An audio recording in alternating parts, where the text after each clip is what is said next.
Salut à toi, pensée du jour numéro 486 ou 486 selon d'où tu m'écoutes.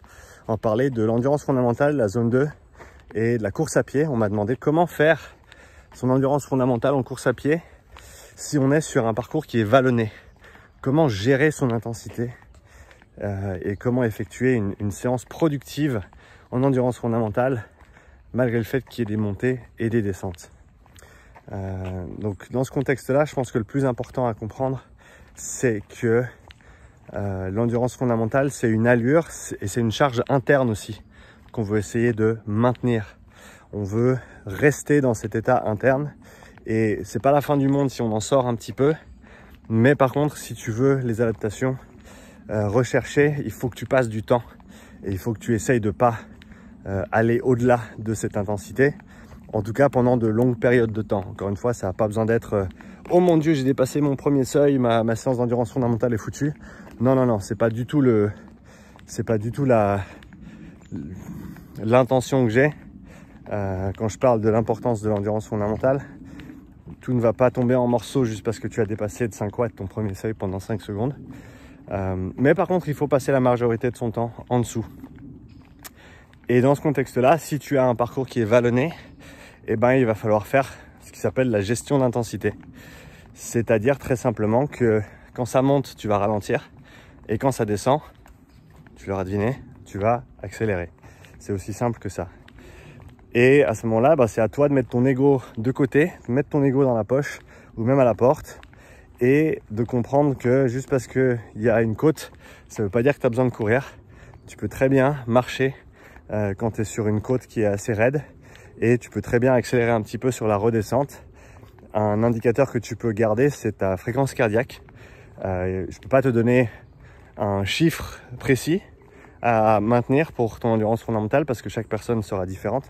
Je ne peux pas non plus te donner un pourcentage de fréquence cardiaque max parce que contrairement à ce que disent toutes les applications et la majorité du contenu en ligne, c'est pas un pourcentage de fréquence cardiaque max, la zone 2 ou l'endurance fondamentale. Ça va changer ta fréquence cardiaque en endurance fondamentale va changer dès le moment où tu changes de modalité, dès le moment où tu progresses, dès le moment où tu régresses. Et toutes ces choses font que la valeur de fréquence cardiaque à suivre et à tenir, elle est variable selon la personne, selon la modalité et selon ton état de santé et de fitness également.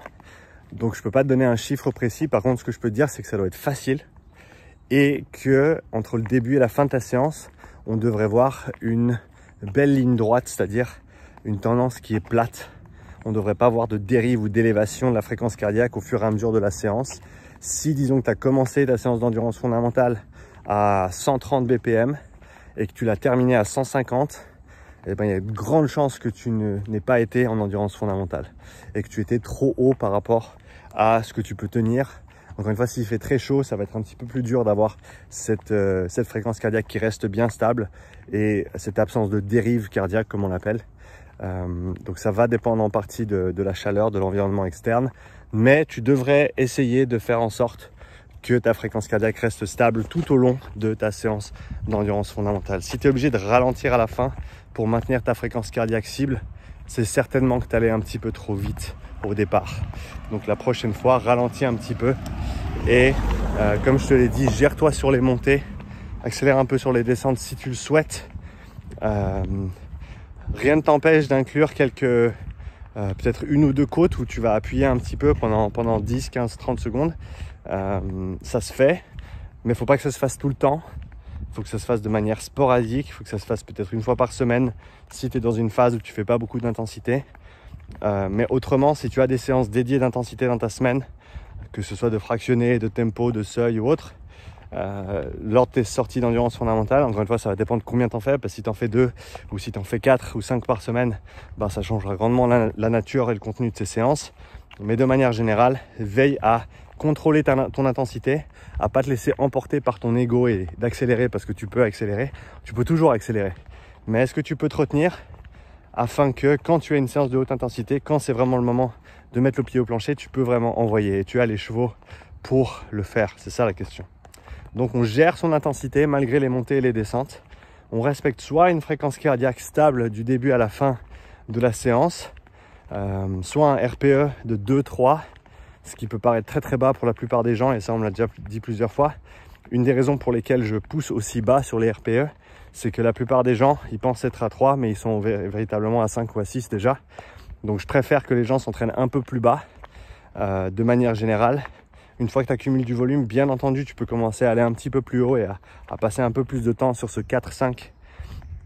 Mais de manière générale, je te dirais que je préfère que ce soit la durée de tes séances d'endurance fondamentale qui t'amène vers un 4-5, malgré le fait que tu ne changes pas d'allure, que ce soit l'accumulation de fatigue et ce développement de la résistance à la fatigue et de la durabilité qui t'emmène vers un 4-5, plutôt que ce soit l'intensité à proprement parler qui t'emmène vers un 4-5. Et je pense que je tends vers un... Je dirais pas que c'est un changement de paradigme, mais je réfléchissais hier soir et j'ai pris le cas extrême. Donc petit à côté, pour terminer cette pensée du jour, j'ai pris le cas extrême de 4 fois 1 heure d'endurance fondamentale, disons sur vélo, parce que sur course à pied, ouais, tu peux le considérer en course à pied aussi, mais ne commence pas à faire 4 heures de course à pied par semaine si tu en as fait 0 les 10 semaines dernières ou les 10 semaines précédentes. Si on prend le cas extrême, 4 fois 1 heure d'endurance fondamentale, ou alors 1 fois 4 heures d'endurance fondamentale, qu'est-ce qui est le mieux? Et plus j'avance, et je pense clairement que les 4 heures sont largement supérieures aux 4 fois 1 heure. C'est-à-dire que pour quelqu'un qui ferait peut-être 4 heures d'endurance fondamentale dans la semaine, réparties sur 4 séances, je pense que ce serait 1 fois et demi, voire 2 fois plus intéressant de faire une séance de 4 heures dans la semaine plutôt de faire 4 séances d'1 heure dans la semaine.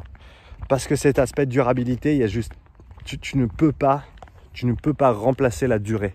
Tu ne peux pas remplacer le temps et cette fatigue que tu vas engendrer au niveau notamment des fibres lentes. Si tu es sur l'endurance fondamentale, tu ne peux pas la répliquer avec de la haute intensité.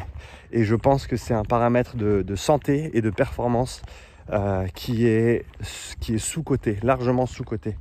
Donc c'est possible que tu m'entendes dire dans les semaines à venir et dans les mois à venir que plus long c'est mieux. Et bien entendu, c'est peut-être pour des gens qui ont déjà compris l'intérêt, qui ont ressenti l'intérêt de cette endurance fondamentale. C'est pas le premier truc que tu fais. Ouais, je commence la zone 2, donc je vais faire 4 heures parce que Sean a dit. Mais honnêtement, en même temps, tu fais tes entraînements normaux. Et par contre, tu as un jour dans la semaine où tu vas aller faire une petite marche de 4 heures. Où tu vas aller faire une petite sortie en montagne. Tu vas aller faire une sortie en vélo avec des potes. Je pense qu'il y a largement de quoi faire. Et que ce serait pas si absurde que ça de le mettre en place, et que cet aspect de durabilité, résistance à la fatigue, commencer à pratiquer la nutrition intra-séance, ce genre d'éléments peut être très très intéressant pour la suite. Donc voilà pour cette petite pensée du jour en endurance fondamentale. Si tu me suis pas encore sur Insta, parce que je sais qu'il y en a qui me suivent ici et qui me suivent pas sur Insta, upside_strength, viens me rejoindre là-bas. Je vais poster plus de contenu sur Instagram ces prochains jours et ces prochaines semaines. Également, idéalement, je vais essayer d'en faire plus aussi sur la chaîne. Bien entendu, on aura plus de contenu, que ce soit sur la plateforme Academy, sur les différentes formations qui existent à l'heure actuelle, notamment comme je l'ai cité dans la pensée du jour d'hier, pour les personnes qui ont fait la formation protocole 41, profilage au lactate. Jeudi soir, donc demain soir au moment où sort cette vidéo, on fera un petit zoom collectif pour parler de cas d'études difficiles. Dimanche soir prochain, questions-réponses live sur la chaîne et lancement la semaine prochaine de la formation respiratoire. Merci pour ton attention, merci pour ton feedback dans les commentaires comme toujours. Dimanche soir, je réponds aux questions et aux commentaires YouTube. Je te dis merci et je te dis à bientôt pour la nouvelle pensée du jour. Ciao.